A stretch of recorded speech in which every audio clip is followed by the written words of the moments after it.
sa teraz vezieme na heliport, odkiaľ budeme letieť vrtuľníkom ponad Viktoríne vodopády.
Už zaplatili vstupné do Victoria Falls národného parku. Ideme pozrieť vodopádiky aj zo zeme. Vstup na jedného vychádza $50, čiže nesľubovaných 30, ako píšu internety. Ale tak už keď sme tu, tak sme tu. Afrika je drahá a jaká kosť. Ideme na to.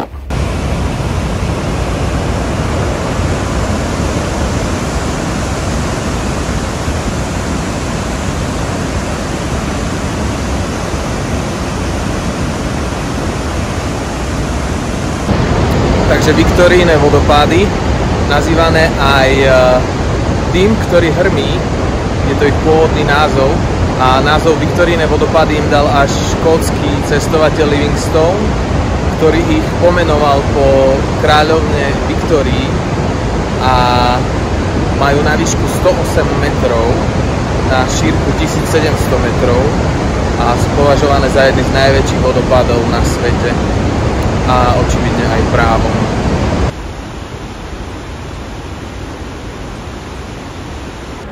Tak a teraz sme prekročili hranicu medzi Zimbabwe a Zambiou a pokračujeme ďalej.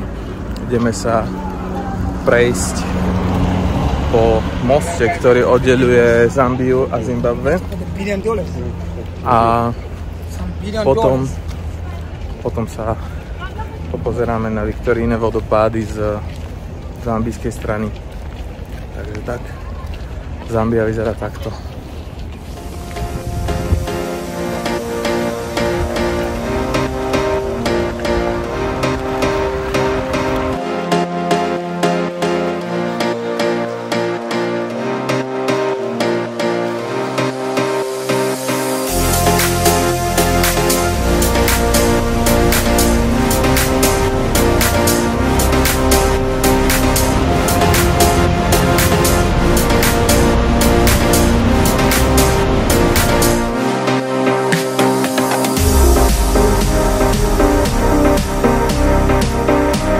Máme za sebou aj zambijskú stranu Viktorínych vodopádov a okrem toho, že sú o $30 lacnejšie, tak mám pocit, ako keby tam človek bol oveľa bližšie pri nich a je tu výrazne menej turistov než na strane Zimbabwe.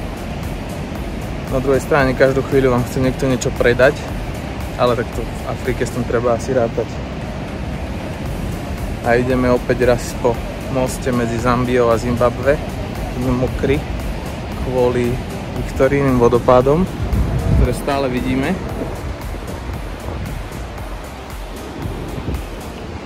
A ideme pomaličky na ubytko.